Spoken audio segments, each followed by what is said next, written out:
Hey guys, can you hear me? Happy Wednesday. Let's see where we're at. Let me know if you can hear me. I see Dolphin, RG, DJ, Baxter, Virginia, hi there. Okay. Quickie, guys. I'm assuming you can hear me? Yeah? That'd be right? Okay. I will assume so. I'm sure you guys will tell me otherwise, right? How's everybody's week going? How's the weather? We've had rain and heat and quite a bit of the typical stormy, sunny, hot, wet, all that. Civil's in the house. Hi, Civil. Yes, you can hear me. Thank you. Okay, so I don't know what's going on, guys. Things have just been moving at breakneck speed. I'm leaving on Saturday with my family to Jersey Shore. Now that they're older, it's a little bit more fun to do those kind of things as opposed to all work. I'll be bringing my work with me though, but I still have to decide. I'm not coming back till Thursday. So I thought maybe I would move the live stream till Friday, 1 p.m. I don't know how you guys feel about that. It's not that I couldn't do it down there. I just don't know if something will come up because we're all kind of on a pseudo vacation. I'm the one that's pseudo. Everybody else is full-blown vacation. But I got a few things I got to do at that time. Anyway, if you have any thoughts on that, let me know. All right, I'm just going to jump into some of the questions, all right? Dolphin RD says, Dolphin's from California. So many California people. The SSA has announced the addition of 14 health conditions. I was going to do a video on that, Dolphin, to their compassionate allowance list. Yes, I haven't read it yet, but I got it in my email. I think it was yesterday. And I just haven't had time. I've been a little slightly under the weather. Just, it hasn't slowed me up at all, but I don't know if you guys remember last week, I was getting a little raspy. I don't think it had anything to do with it, but a few days later, I did have a sore throat and a little bit of a very, very mild symptoms of a cold. I have been sucking down every day for like a month. Those, those emergency things, and there's a generic version. They come in packets and you mix them with water. It's filled with vitamin C. Sorry, I keep moving this, I know. And vitamin C, zinc. It says like a plethora of vitamins and minerals, but those are the two big ones that I think of. So I thought, well, if I do one every day, it's going to help the immunity and all that business. And I remember zinc being the thing that was found in coldies, and those, there was probably generics of that too now. And I always felt like when I sucked on those lozenges to the point where I wanted to vomit, it really did help alleviate. If I took it early on, as soon as I thought I might be getting a cold, I thought it shortened it and made it a little less aggressive. So I kind of buy into that if it's done early on and everything. So it didn't slow me up, but it kind of curbs my talking time. So I've been saving that for you guys. DJ says, I have a free phone consult tomorrow. Is that with your attorneys? I would hope it's free for your attorney. This is for my appeal on a hearing I had early July. So what are you guys discussing? Whether you should, did you get it? Oh, you got a denial, right, DJ? So was it to discuss appeals counsel, whether you should appeal to that or file anew? The original representative said the lead attorney isn't taking appeals right now. It's a little weird. So I don't know what that's about. But yeah, if it's your attorney, or if it's someone who's thinking of taking you on, I would like to think you're not going to charge it for the discussion of taking on your case and evaluating it. If it was something else, yeah. You're just trying to like shop for info, I could see them charging. Baxter says, hey, Steph. Hey there, Bax. Baxter says, I have not worked since June of 2018. Since I've been out of workforce for 8 years, will that have any leverage for my SSDI case? To the negative, Baxter, in the sense that none of the medical stuff you're doing now your treatment today can be used to find that you were disabled during your DLI, which probably ended at least 3 years ago. Probably about 3 years ago. Because remember, once we stop working, if we don't work a little part-time, a little gig work, a little part-time work, W-2, we are not earning any credits that are basically the premiums that we would have, to pay the premiums to keep that insurance going. And SSD is term insurance. So I know I keep screwing with this, guys, but it's really bugging me. I'm using my laptop camera as opposed to the Nexigo I normally use. It just seems less bright. It's getting so, I don't know. I didn't like the other one. I'll probably use it again, but I didn't prefer it for a while. So that's the negative part about that. Now, if you're an SSI person, it doesn't matter. But for SSD, they can't find you disabled under SSD rules unless you're disabled during the time period you had the insurance factor, and you, by your facts, probably don't have any insured status anymore, not for quite some time. So any kind of vigorous treatment you're doing now, it doesn't go towards showing that you were disabled back before your DLI ran out. It would answer the secondary question if they did find enough to find that on other information, older information, that you were disabled before your DLI ran out. The current stuff is very important because then question number 2 is, and is he still disabled, and has he been disabled since then? So that would be good for that. But you don't get to that question number 2 if you never complete question number 1.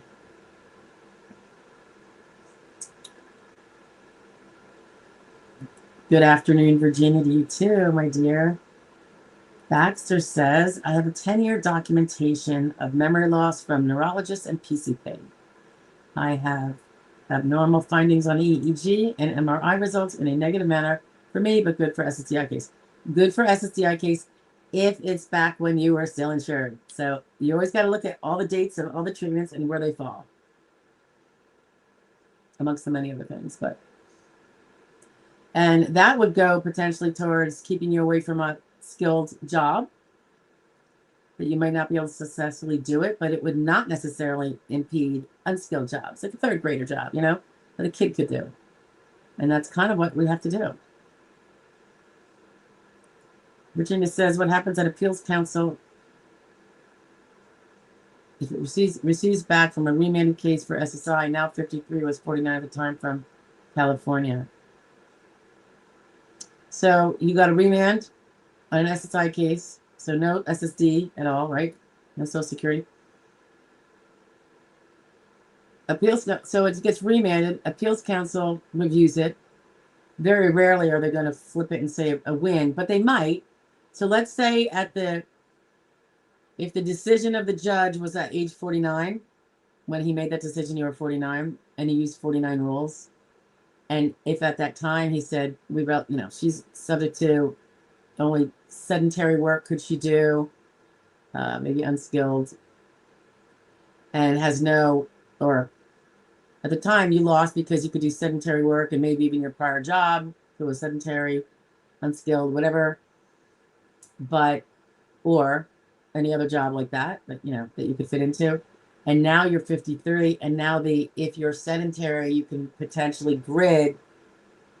If you for medical reasons can't do your prior work or don't have any prior work now, because now your 5-year look back period is a whole new time period. And if you haven't worked in 5 years, now you have they can't say there's any transferable skills, because it has to be in the last 5 years. It has to be a skilled or unskilled job. So if you have no job, there's no skills. So the third prong is, the third prong wouldn't count either, because you can't transfer those skills because there were no skills. So yeah, it could make a huge difference, just that whole time change, and to win now versus then. And it wouldn't be the first time appeals council, not that it's frequent at all. If they see that the findings were already that sedentary, that if the rules were different due to an age change, you would now win, they can award you now instead of sending you back for a hearing. Or if that's not the case, then they would just send you back for the hearing, most likely, and have the judge redo. Hold on a second. I put this fan in here, and it's not pointing at me. So now it's pointing at me. Now it's going to make me a mess. Okay. Baxter says, well, that's a little too windy, huh?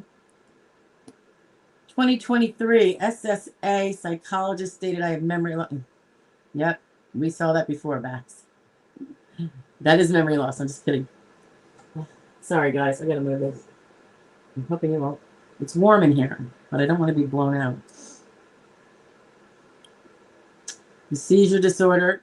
See, the seizure disorder, Baxter, adds something different than just the memory loss and the cognitive decline. So what I was talking about before in terms of unskilled jobs, seizure disorder, if it's bad enough and provable that you have them frequently enough, despite medications, you should look up the seizure disorder listing. I don't know what number it is. Epilepsy might be under. And carefully read through that, maybe with someone else if you need to see if your medical records, not what you say, what your medical records currently say today about, or in this, like, in the current general time period, what it says about the frequency. How often are they happening? Are they, does your medicine kind of support that? Like, are you on a medicine that would only be for someone who has 4 major seizures a month or more, So look at that kind of stuff, and then it could potentially be a listing under that. So the seizure disorder, and he said it's intractable, is something different, and in addition to, and probably could be very helpful beyond just memory loss and cognitive decline, because it does carve out a bit more. I mean, it's going to carve out working with unprotected heights. It's going to carve out ladders, scaffolds, those kind of jobs. And if the reason why it can be a listing is because if you have them frequently enough, you're not even safe walking across the room, even in an office, in a sedentary job, because you could fall down and crack your skull open, So that's why that frequency has to be documented, submitted to the doctors. They have to know about it. They have to be treating you as if that's true. Those are some of the stronger things that one would look for. Virginia says it's hot in California. I bet it is. Baxter says 2026. 2026 neuropsychologist states memory loss and decline also on a functional. Right, but how much? I mean, we all have memory loss, and we all tend to decline. So you have to know at what point does it eliminate all jobs, Bax? You know what I'm saying? Is it so bad you can't do a simple 3rd grader job? Someone with a very low IQ, that kind of job? If it does, and if it's really showing that, and not just one-off neuropsychologist report, but your treatment records kind of subscribe to that as well and support that neuropsychologist finding, then that would be stronger versus not as strong. Also, on a function report, I would be off task 20% of the workday. Well, a functional report is what you say, but I think what you're trying to say is the neuropsych said you'd probably be off 20%. And that's great that he said that. However, is that showing up in the rest of your records at your monthly doctor appointments, if you go that often, or your mental health therapy? Are they talking about how distracted you are when they're talking to you? Because think about it. If 1/5 of the time you can't pay attention for a whole hour session, they're going to notice that you're distracted too, right? So if the mental health professional is doing their job, you're going to be saying how he's very distractible. Have to keep pulling him back to the topic. I see that kind of connotation when there's a decent therapist articulating the visit, and we'll say have to keep bringing him back to what we're talking about. Keeps getting distracted, keeps looking out the window, or keeps losing train of thought, that kind of stuff. So mental health therapists, if anyone's listening, you have to pay attention. Like, if you see things like this, anything that's less than an ideal cognitive mental health person, write down those things that you see in the visits, because those are the things that matter for their functioning, which is what matters for the rest of their life. Okay? Not just the 45 minutes in session. All right. So going back to it, Bax, those things are in the record. That's great. That means the judge has the opportunity to believe it or not believe it. He might find, for him to believe it, a lot of times it has to be well supported by the rest of the medical record. So let's say you have you don't really take a lot of treatment, you just take your pills and blah, blah, blah. And I'm just being hypothetical here. And you go, your doctor sent you to a neuropsych. I think did you say that last week that the doctor sent you? It wasn't like you went and bought it yourself and, but if the rest of the records, there's no other records to support that one off, that judge is going to not really feel compelled to have to believe the neuropsychologist.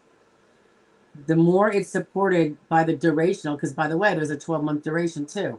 A neuropsychologist, that's a one-day visit, right?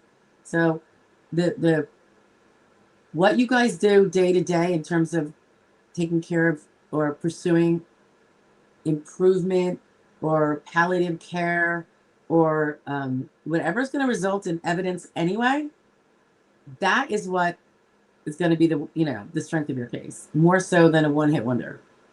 And I know that's a pain because that means you have a job to do. Going to physical therapy and getting updated MRIs of each body part you say is not like when you were 20. If you haven't had one in a year, I'd start thinking about getting one scheduled because a lot of times they're pushed out. And by the time you get it, it's too late.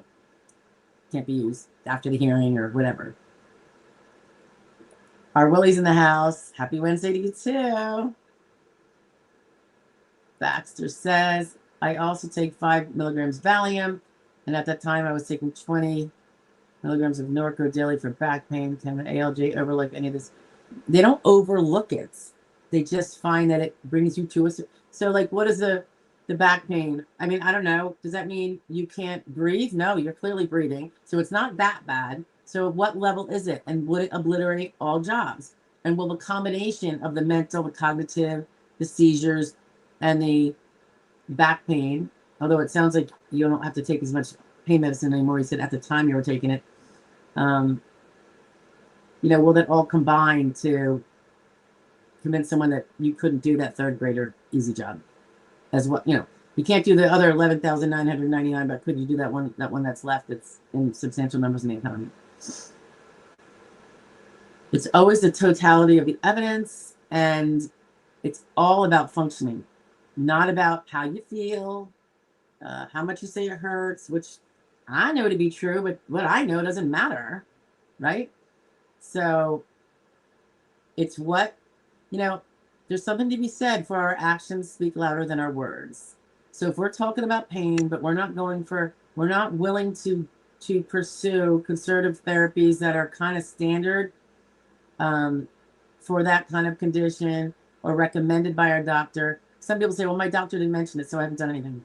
And I want to say, well, you have an incompetent doctor perhaps, but that's not going to benefit you. That's not going to save the day. So maybe you have to push your doctor and say, listen, I want to discuss conservative therapies. Can we discuss this? Things that may help even incrementally this particular condition or this particular condition. And when I'm talking about it, I'm usually talking about musculoskeletal issues because we're usually trying to get down that RFC, the exertional aspects of the RFC.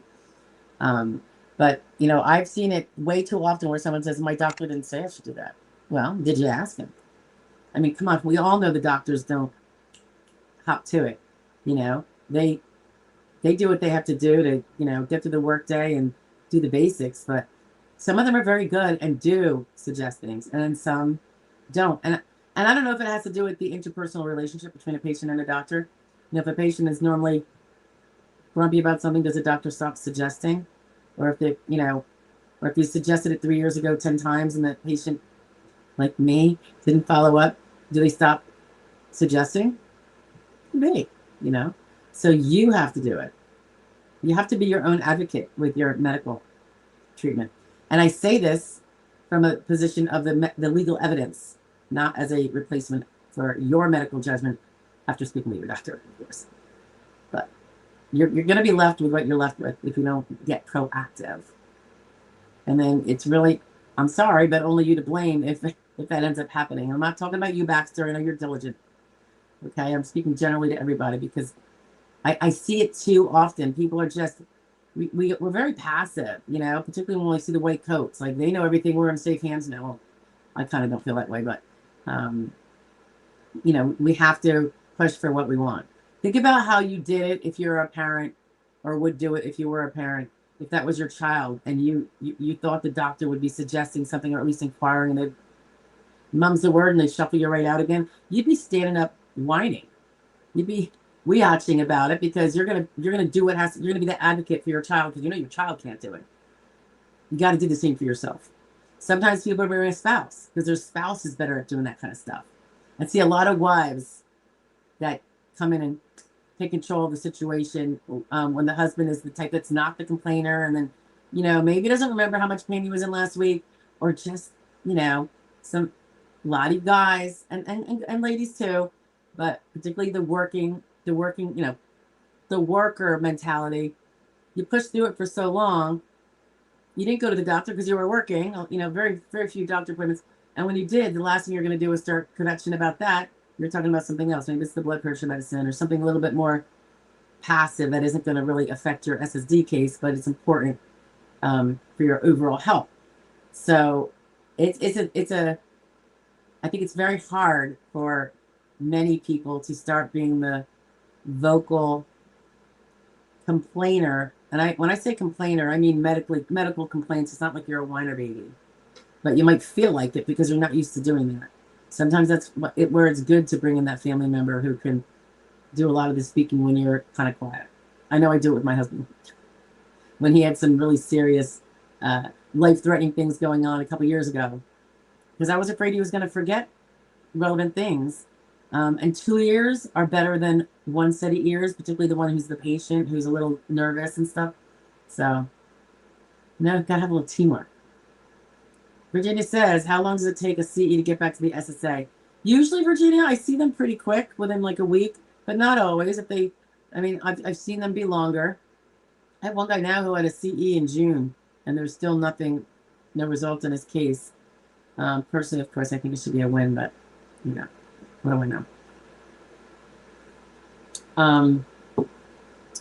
So it really depends. What if the CE does a thing, and then see what I usually see? I'd say more often than not, they bang it out right away. Sometimes the same day. They want to get it off their plate. They're not getting paid extra for a well-tuned report. So they have their templates and they plug everything in. They just want to get it out, and now the job's over.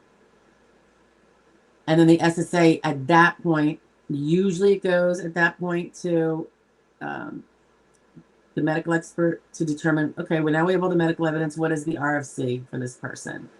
And then it goes back to the adjudicator for the final decision, which is going to be based on that RFC and what the rules say about that RFC for your vocational profile. Sometimes they realize, well, we haven't gotten the VA records in 4 months, or that other big health network, we're going to do a HIPMR on that, or maybe it's when we have to actually fax out and request, and they'll do that. And so then they got to wait for those. That can make it a couple of weeks. But usually the CE exam is after that stuff is in. Usually scheduled after that because they realize they need to kind of comply with things. Paul Resendez is in the house. Hello once again. Great channel for info. Thank you, Paul. Good to see you. Butch is in the house. Butch T. Thank you for telling me to contact my congressman about my claim. It had been a year since I applied with no movement. One day after contacting my congressman, they got me a caseworker, sent papers. Woo! Way to go there, Butch. Glad to hear it. It's for removing the cog that's in the wheel. You had a clear cog. You weren't saying, hey, I'm writing to you because I want, you know, they should have won me my case and blah, blah. So can you do something about it? I'm disabled. That wouldn't work. But that's not what you did. You just wanted to, I think it fell in a crack. Can you find out for me? So that was great on your part. Hi, Heather. Heather says, good afternoon, everyone. Baxter says, Steph, thank you for being patient with me. You are always a pleasure, Baxter, and I appreciate how you're always friendly and nice and kind. Kathy Clayton's in the house. Hi, Kathy. Good afternoon to you, too. TJ says, mine is seeking representation. Oh, mine is seeking representation after my original attorney said they aren't taking on appeals right now. Frustrating. I asked them for electronic file. Yeah, I'd ask them for electronic file. They should send it to you. It's super easy. Like I said, and I forget if we talked, DJ, and where that was at, but if you want me to look at it, we could do that. Not to get in the way of what you've already been pursuing, though. Wouldn't want to interfere with that. Kathy says, I received my back pay for SSDI. Woo, woo. I was getting widow's benefits. Shouldn't that amount be taken out of the lump sum back pay? Yes, probably. Yeah.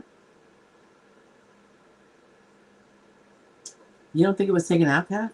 So you were getting widow's benefits till now. Then you're getting your own SSDI, which is bigger. And so you're going to get back. You are going to get, if your SSDI for the same months that you got widows before, but now it has to be replaced with SSDI. If the SSDI is bigger, which is the only reason why this would even be worth anything to you, you should get the balance, the combined months of the balance difference. Now, did your SSDI did it precede your widowhood benefits? Let's say you had widowhood for a year, but you were disabled 3 years ago and you proved it. You might have, and you filed, well, I don't know if the filing, because they only go back 12 months, but before the date of application. But there could be some extra months like that. Sometimes we see that with people who file for early retirement, but they were disabled for like a year or two beforehand. And they filed for disability, and then they filed for early retirement. And then when the case pans out, yes, they want SSD. They were collecting early retirement, which you don't have to prove squat for that. So for the last year, they were collecting early retirement, but the disability was finally proven as of a year before that, or 2 years before that. They're going to get all that back pay prior to the early retirement. Plus, they're going to get the little top off for all the retirements to get them up to the SSD amount. Basically, it reverses the early retirement taking, which is great because then you don't have that forced reduction for the rest of your life for taking early, because now you didn't take early in hindsight. Retroactively, it got normalized to SSD.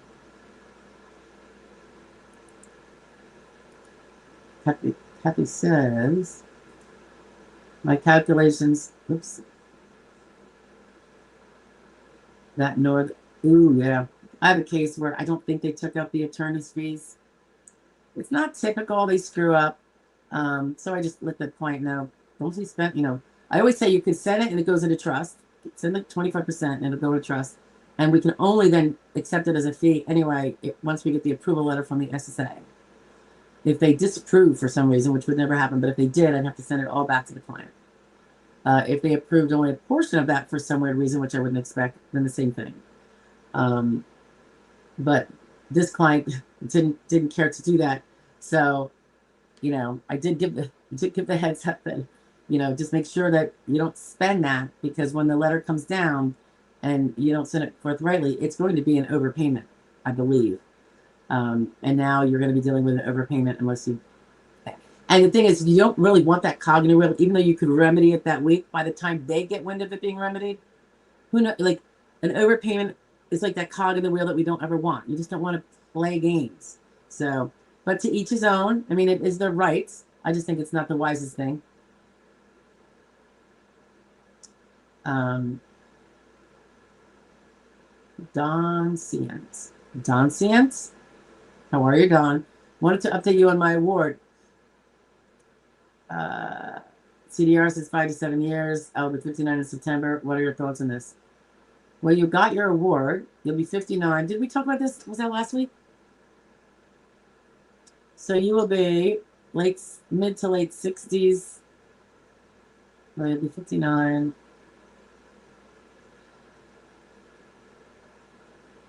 I mean, you could get I tend to think in your 60s, they're going to obviously review. If you were in a medical improvement expected, you'll probably get at least a short form. If not, more than that. Most cases, I don't really find it to be the super short ones where you got the 5 to 7. That means it's not expected. Medical improvement, not expected. Mine. So I would expect a short form or a bypass. They do that too, where they just don't bother at all. And it's not clear to me if they always tell you.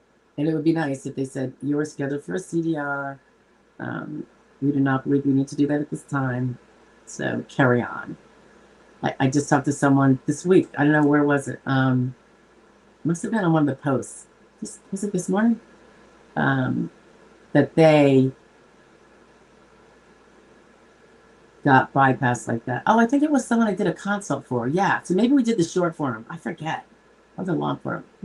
I don't even remember. Maybe it was just a consult asking questions, but it was CDR related, and they just got to notice that CDR is going to bypass them. So that was pretty awesome. Civil Chick says, okay, I have done the SSA consultative exam 1 month ago. New letter, introduction letter. I am still uploading all medical appointments and tests to SSA site. Why did I receive an introduction letter? Who's that from? Is that from the field office or from the adjudicator? Had you never gotten an introduction letter from your adjudicator? I mean, we just had a case where I get word of a denial on initial, and then I see that the day before the denial, the field office, dated the day before the denial, sends the, hey, we received your application, and it says this, this, and this, which had a bunch of errors that did, weren't true.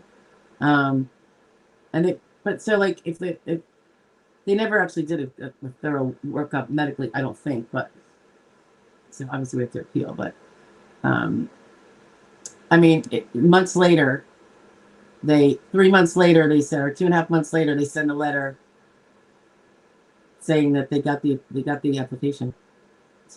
It's already been through the DDS and denied, you fools. So, a little annoying. Virginia says 53 California on my portal. Pardon me, guys. I have an old cause on SSI Appeals Council old case. On my new case, it says 3 of 5 medical review. So you're on section 3, which is mean they're doing all the medical stuff. 4 and 5 goes pretty fast. 1 goes fast. 2 goes pretty fast. 3 is the long one. What step is the appeals council from a remand? That is not one of those steps. The 3 to 5 that you're talking about is a sequential evaluation process. I do have a playlist on that if you want to go through each one. There's one that tells you what they all are, and then each one is broken out. So appeals council is just the same thing as I filed the application, I'm on initial. I got denied. Now I'm at the stage where I'm filing for a reconsideration appeal. Get denied. Now I'm at the stage where I file a request for a hearing. So that's basically an appeal for an ALJ hearing. And then if you get denied there, you're at the stage where you may or may not appeal to the appeals council. So, but you went to, I think you said you went to federal court with that old case. And then it got, so when it comes back in federal court, I think the appeals council always looks at them. It decides, she's entitled to a hearing unless we can fully favorably award her, is basically, I think, what they said. Is probably the way they're looking at it. If they can fully give you what you asked for, they can award you. That would be rare, but they can. And then, if not, yeah, I gotta go have another hearing, just like the SSF, just like the federal district court order. So they're like a one who could make it like quicker. If not, you'll go back to hearing because you have the right to the hearing. The next hearing. Shit Slots is in the house. Hey, bud. Punta Gorda. There he goes. Good afternoon from Punta Gorda, Florida. Hit like button and subscribe. Yes. I'll second that. Heather says, I typically have appointments on my best days. I try to rest and take it easy leading up to them so that they become your best days, right, Heather? I mean, you can't predict, right? You can predict. That would be super. So I'm able to make it there and be coherent. I've canceled, missed a few, but I do pretty good. Well, that's good. Yeah, so you really like mitigate and your environment gets controlled so that you on that 3rd day of the week can be able to go to that appointment, right? Like you do everything to avoid any kind of migraine, right? That would put you in bed. So maybe you're already kind of hanging out in the dark a little bit, keeping everything low key. I don't know, is it something like that? Heather says, some may think I'm crazy showing up half decent and complaining about my other days. No, everyone's got their good and bad days. And that's definitely true with migraines. Oh my goodness. I mean, I know people who have the worst migraines. And when they're not in a migraine, they are batting 1,000. Batting 1,000. That's the frustrating thing about migraines. It takes them from one extreme, like they're fine, and then they're out for the count. It's terrible affliction. Heather says, I know it's important to report all appointments during the crazy process. I think so, because what are you going to do? Make a judgment call, and then you erred on the side of being too lenient with not reporting them. Just be very driven. I mean, whether you do it every time you have one to the SSA, like I like my clients to report every appointment. I'd like them to do it in real time so that we have it.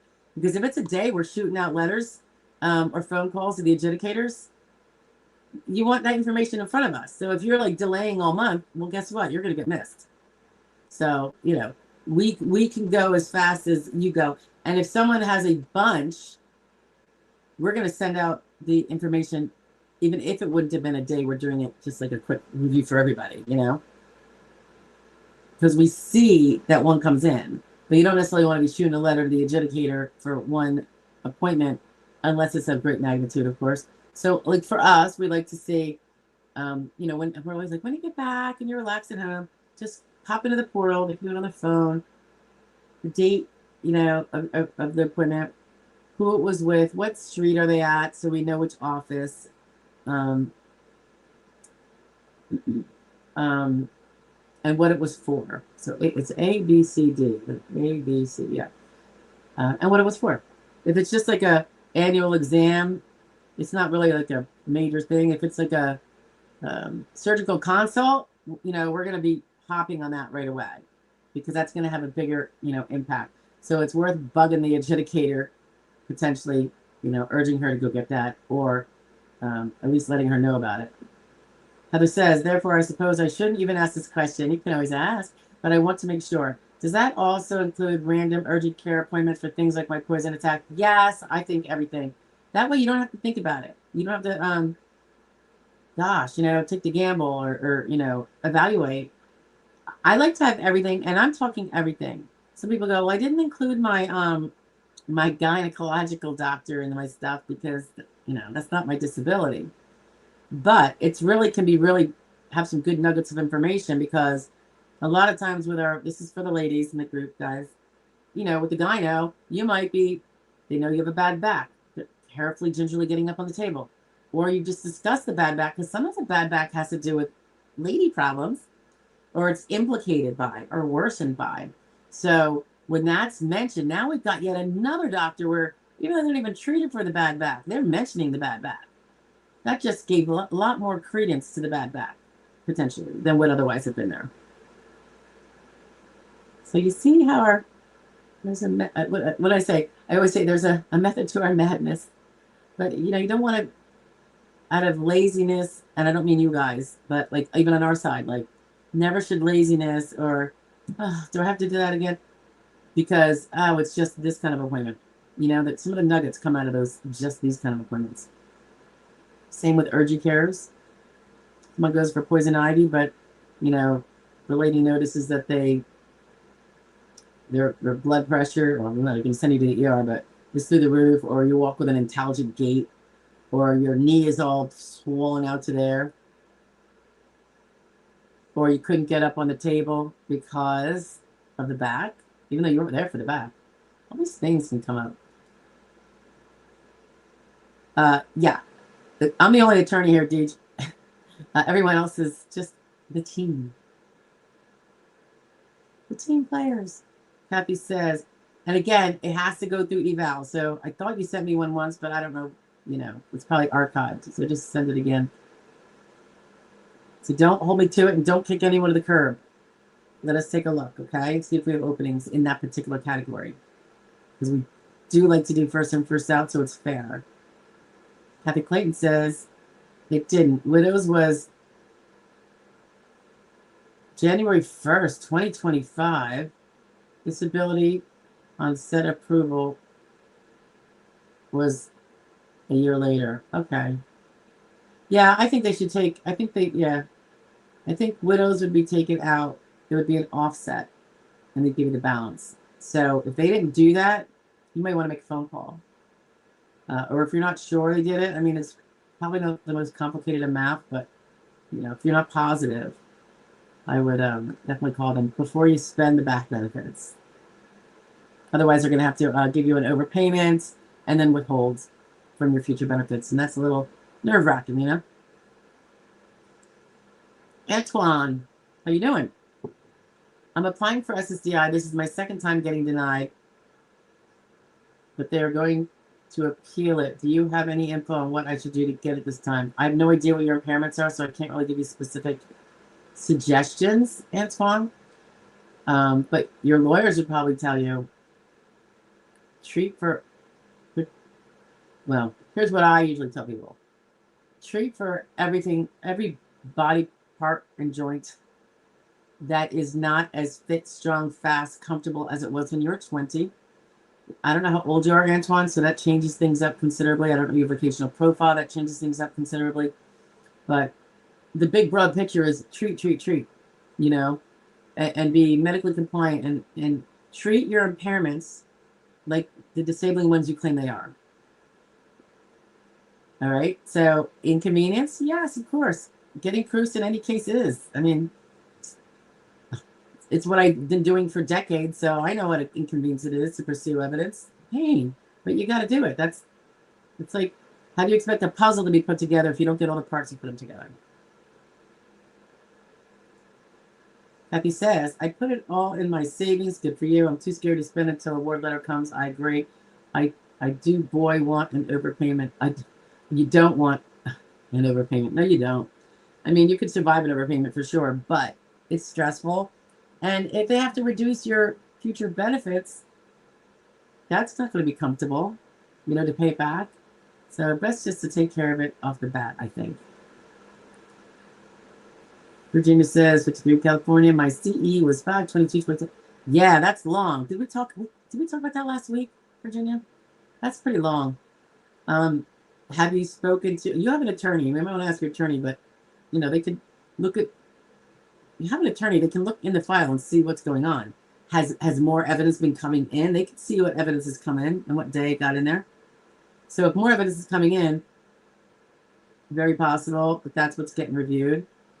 And then maybe it was delayed going to the medical expert because more evidence is coming in. Or gosh forbid, it went to the medical expert and while it was there, more evidence came in, like one of the doctors suddenly presented updates or something. So, but that is a long time. I mean, what are we at? We're at, that's like 2.5 months, right? Yeah, almost 3 months. That's a long time.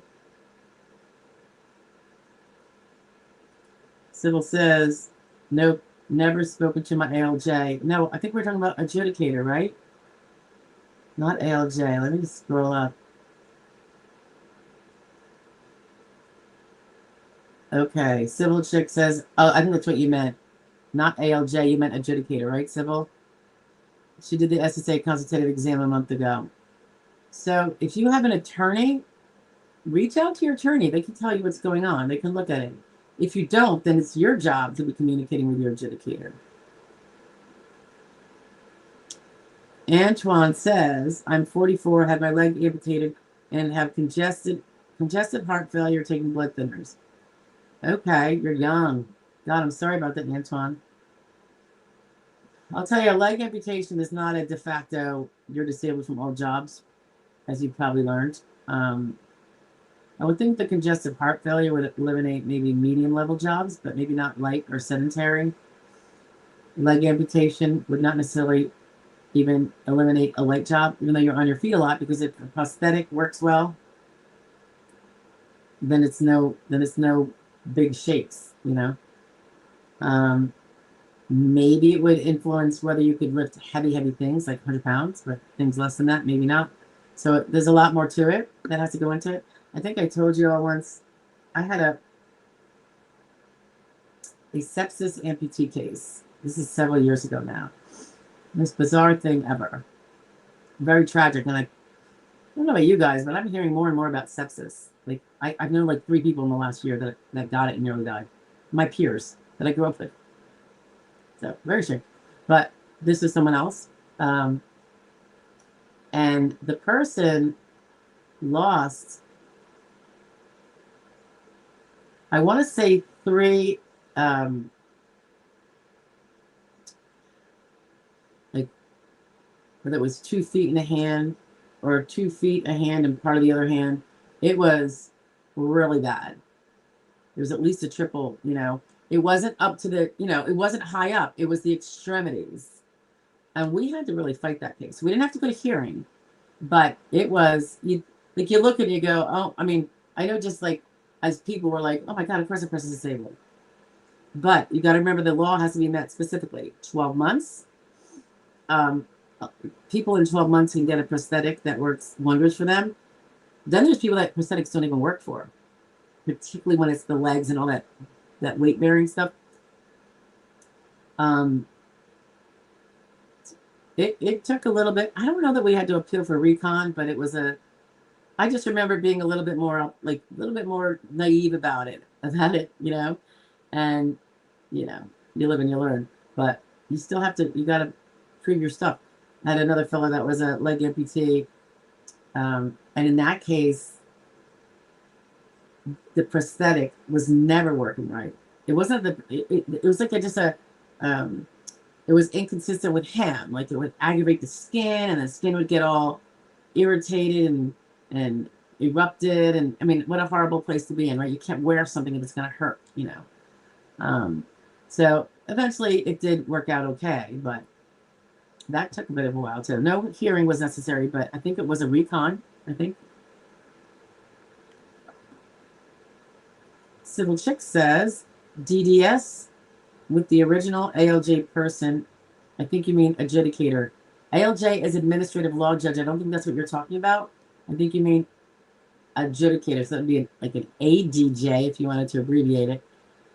The original adjudicator person changed to the person over the original. Okay, so there was first an adjudicator and then there was a new adjudicator. I've spoken with them before. I wonder if my original adjudicator is no longer there. Could be. You know, some people retire, some people quit, some people get fired. You know, God forbid they get sick and are on leave. That certainly happens. So, yeah, ADJ, not ALJ. So, because otherwise you're going to a judge. Hey, Dimple. Dimple's here from Ohio. Nice to see you, my dear. Heavy Hammer's in the house. Hey, Heavy. Hello from Florida. Nice, very hot down there, huh? I recently had my hearing with the ALJ, and the judge didn't ask me anything other than procedural questions and let my counsel carry the show. Is that normal? That is normal. I see it both ways, so it's like 50-50. Yeah, I don't know that that's a good sign or a bad sign. I wish I could say that, but I do see that regularly. So that's why the attorney has to always be prepared with all the questions they're going to go over that they hopefully have already gone over with you. So they know the answers that are going to come out of your mouth, and you already know to expect them. That's what that hearing prep is for, a day or two beforehand. Heather says, once I received access to my SSA file, I quite possibly may have several to add, but I'm not sure. I'm really hoping they send it to me soon so I can dig into it.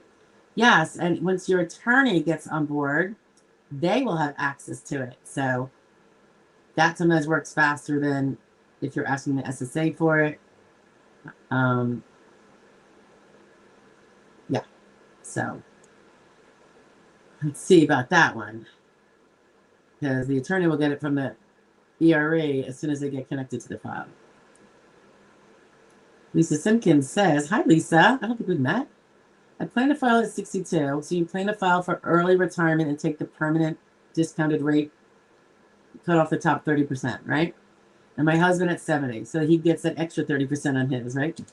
We have 2 special needs adult daughters that will be DAC eligible. Is that why you want to take it 62? We will bump the family max. Okay. Are we eligible for combined family max? Oh, gosh. You're making me dig here, at least. I kind of think so. Yeah. I don't want to go out on a limb here because I don't want to say something that's incorrect. Makes me want to take a note there and look it up because that's a really good question. And with 2 kids that are DAC plus yourselves, that family max is critical, right? So this is what I'm thinking. So I will. I took a note here Lisa, when I get a breathing room, which is God knows hardly ever, but I know that you have your family max. You take it 62. Your one child. It wouldn't necessarily work mandatorily this way, but if he gets his full amount, because on yours alone, one kid should be able to get their 50% or whatever it's going to be, 75%, assuming that's within your family max, and then the other kid on the other family max. So I feel like that should cover. Because you said you'll bump the family max. You mean on dad's record, that family max is bumped if that's all you have? So if it's your basic, you collecting under yours, and then, yeah, I think it should be okay. But I am curious, because now you're making me second guess this, which is good, because I'm really just going on presumptions about the family max. But it's a really good question. So if I can find it, I will, and I will either do a video real fast, and I'll put like the links to where I'm reading this in the comments or in the description. So, you know, I don't want anyone to ever take anybody's word for anything. Always do the due diligence and have the research behind you, right? Heather says, I just wanted to ask about random urgent care visits because I don't want to overload anyone and being annoying if it's not wanted. You're never going to be annoying, and it will always be wanted, because, again, I wouldn't, for all you know, there's a great nugget of information in some of those random urgent cares. You just don't know. Sometimes I'll say something like, it could be a good medical assistant, which is probably worth her or his weight in gold. Could be like, looks very fatigued, looks pasty,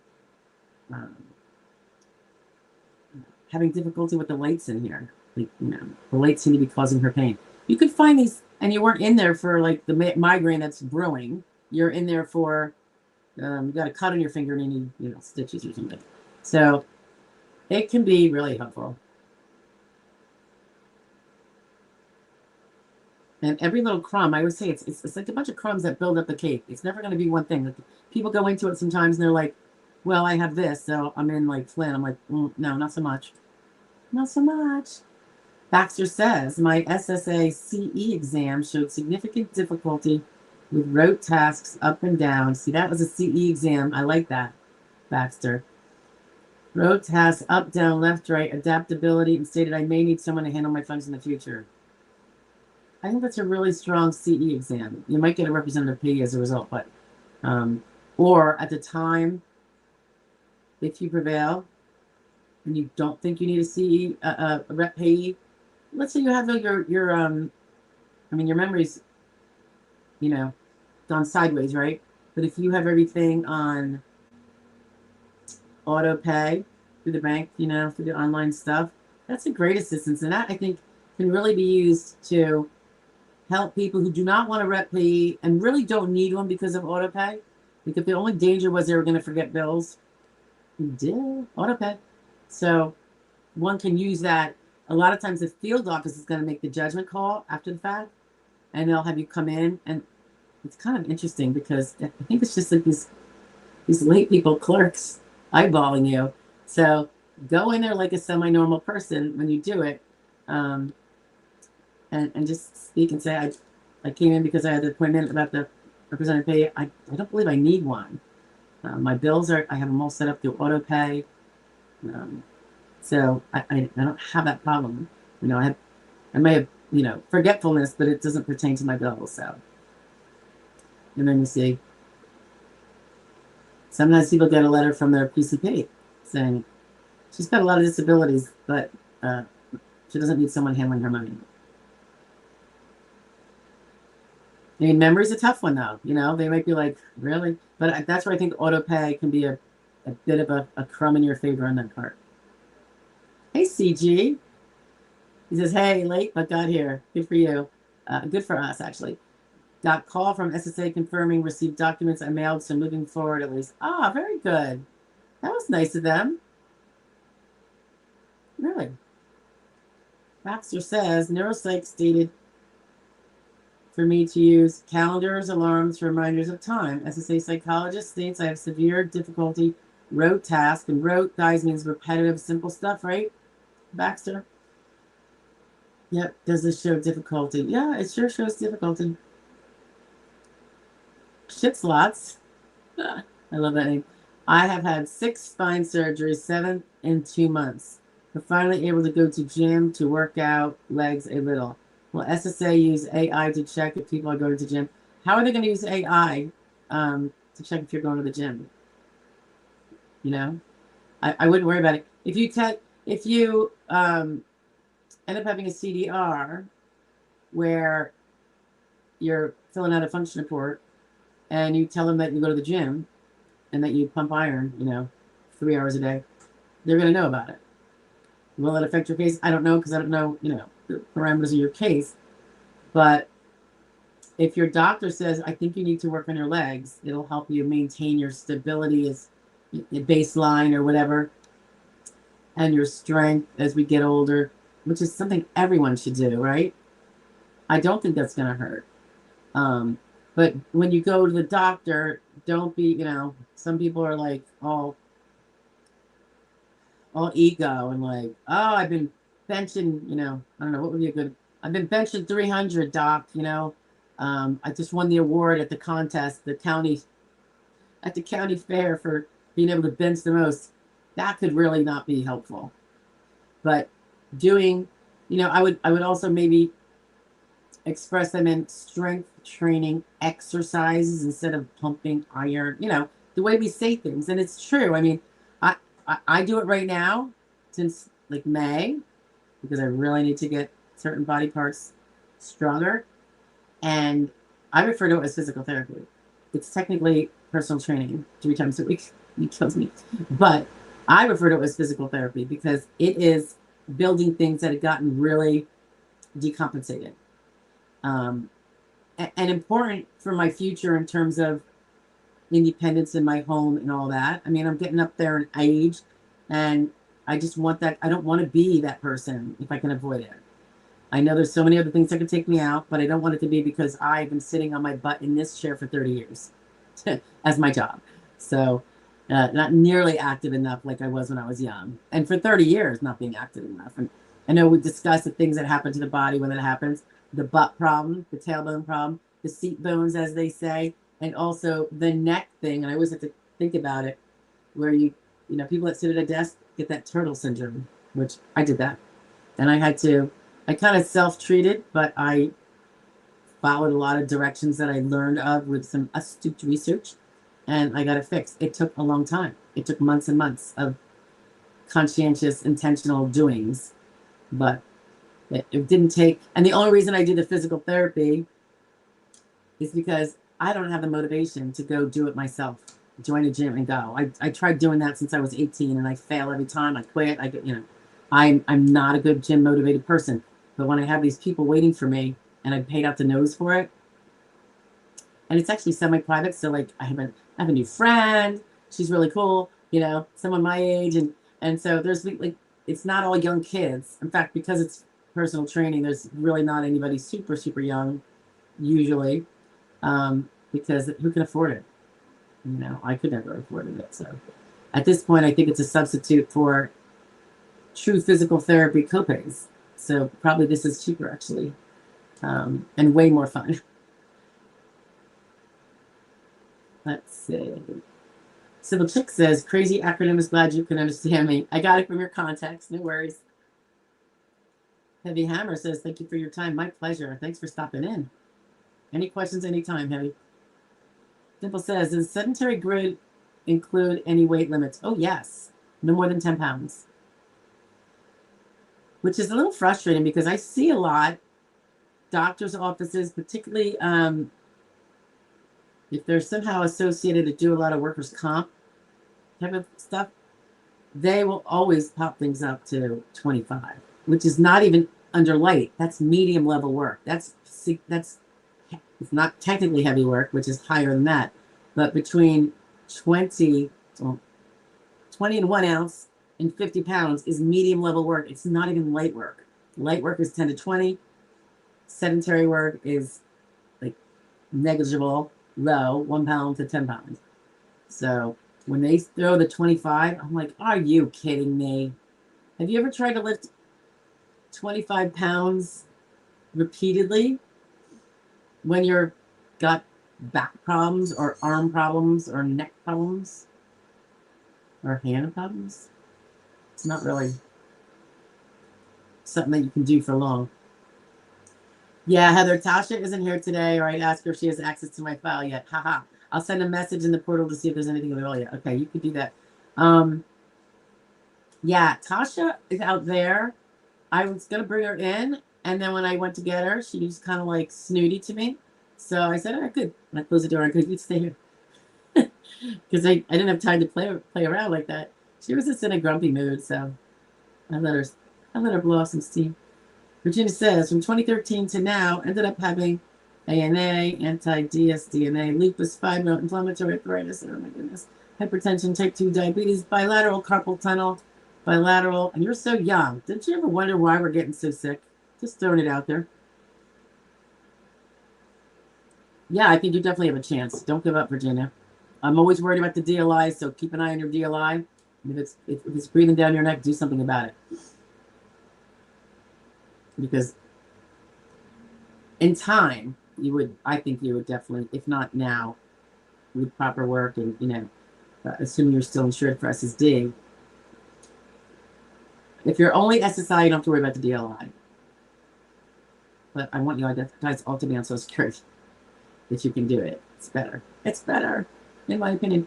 Dipple says, in physical therapy yesterday, I struggled to lift 2 pounds with my right arm. It was so frustrating to realize my lifting limitations. Hopefully they documented that really well. And that's your one arm, not both, right? So I wonder what the other arm is. But then again, thinking about it, helping to verify my limits for SSDI case. Absolutely. Big Dog gives us a nice little comma. Hi, Big Dog. Is that a doggy picture or a lion picture? Baxter says, I guess you can see a little bit of my memory issue. I keep asking the same questions. Yes, you do. And you're not even cutting and pasting, are you? Sorry about that, Steph. No worries, Baxter. It's all good. All right, guys, we're getting low on the questions, and we are only an hour in. So I suppose that's good. Big Dog says, my case was pulled for federal quality review. What is it? Reconsideration step 3, SSI and SSDI. Ooh. Well, okay, so federal quality review is not uncommon. You see it all the time. It is double checking the adjudicator's decision. So it generally means the adjudicator made a determination on your claim. We don't know what that is yet. And then federal quality review is double checking to see if they followed all the steps they needed to follow before they made their decision. If they did not follow the steps, they might send it back to them to complete a step they missed. Or if they completely just got something like took something that said this and made it this, Normally, I'd say this seems to be the vast majority of the time, Big Dog. I see a federal quality review on a positive decision determination by the adjudicator, and I see the federal quality review uphold that. That is the vast majority in my experience. But I do know, and over the last months, 1 or 2 people have said here they got a federal quality review and then a denial. So I do know that that's possible. I'm just saying I have not seen it personally. And as I said in a different week, I've had 2 cases this year where that federal quality review actually improved the adjudicator's decision and brought the onset date back further so that my guy got more money, my 2 people. So that, that speaks so much to me about their intentions. So I just thought it was, I'd never seen that happen in 21 years. And then twice in I think it was in 1 month. It was a few months ago that happened. And I'm like, there was actually 2 disability determination explanations there. One from the original adjudicator saying they wanted to award. And then the second one amending that and saying, yeah, we think it's an award, but you should have gone back to this date, not just this date. It should go all the way back to here. And I mean, who can't be more happy than that, right? Virginia says, thank you for all your help, and may God bless you. You too. God bless you also, Virginia. Stay strong, lady. All right, guys, there are no questions. I think we went through them all. So, and it's been an hour. So, we all cool about cutting out of here? Oh, Dimple popped in. Hold on. Dimple says, the therapist gave me 2 pounds for each arm. Had to use ankle weights because I couldn't hold regular weights. You mean they strapped it around your wrist, your arm? Therapy is for left shoulder, but I had told him early on that I wanted to work both arms. Well, wanting to work both arms and having an impairment to the other arm are 2 different things. So, what I'm just curious, like what the resulting is the right arm completely fine? So you can just like, woo. I mean, one arm being impaired limits some jobs for sure, but it's not going to limit the same amount as both arms being limited. And both arms could be limited in different ways. Like one could be more limited than the other, maybe because of a surgery, but the other one might be limited because of it could be an elbow thing or carpal or an old surgery that's, you know, done and over with, but didn't make the person be able to lift 100 pounds. You know, it's still, we got our age related, you know, limitations or post-surgical limitations. So that's okay. A lot of jobs require bilateral lifting of X amounts. And if that X amount is bigger than one arm can do, then you can't do that job at all. And that job will be mixed off. And that's really important and helpful. Hey, Deli is in the house. Hi there, lady. I am also familiar with federal quality review that was denied early last year. Meaning, was that an ALJ decision that was awarded and then federal quality review checked it out and then you still won? Is that what happened?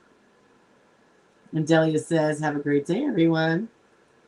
Black says, Walter says in the future they're going to do a CDR every year because of AI. Well, you can always throw out speculation like that. I don't really like to do that. And the funny thing is, I don't know. I could see using AI to eliminate the need for some CDRs because it's clearly not going to be improved. That's not historically how that impairment goes, particularly at the new age. They already have automation with that, though, so I don't really know what the, you know, people are like, AI, it was invented in 2022. It was not invented in 2022. We just, little people got access to it. That's all. It became affordable for, you know, the little people. It's been around a lot longer than that.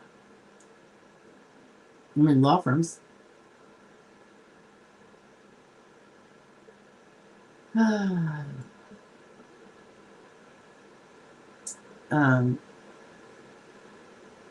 He has been working out both arms. So this is Dimple talking about physical therapy. Left could lift the 2 pounds, but that was the limit.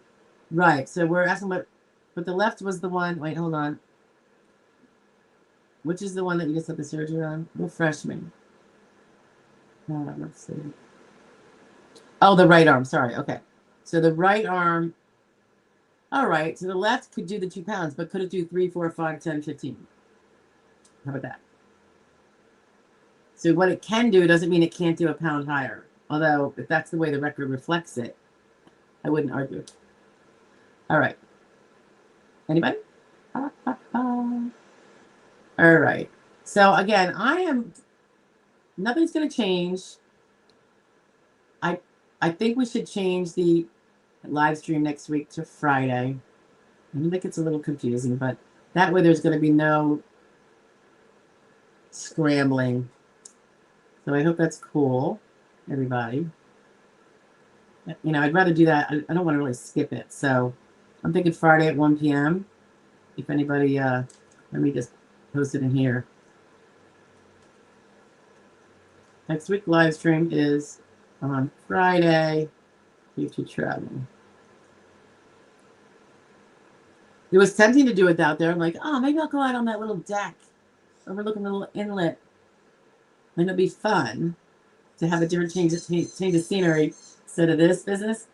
But I don't know. Let's just make it Friday at 1 p.m. for sure. If I pop in and do something Wednesday, I pop in and do something Wednesday. But it's our last day, and probably that wouldn't be wise. I'd probably get a what for from my family. So I'll be doing a little bit of work anyway. So I know, probably not the best idea. But would appreciate anybody who pops in to watch the dailies, because that is what supports the channel. We have been able to move a little bit forward in some of our categories that are typically full, 1%, 5%. So that's good. And I really couldn't do as many of them as we do without this channel and you guys helping with that. So that's really appreciated. The live streams, I just love when you're here because it's my favorite day of the week because we get to socialize while we answer questions. So it's good to see everybody. Otherwise, it's rather solitary, you know. It's just the peeps and myself, and usually just myself. So anyway, I will hopefully see you guys next week. Be safe. Have a great weekend. Stay cool if it's hot by you. Stay dry if it's raining by you. And have a great one. Be safe. God bless. Bye, guys.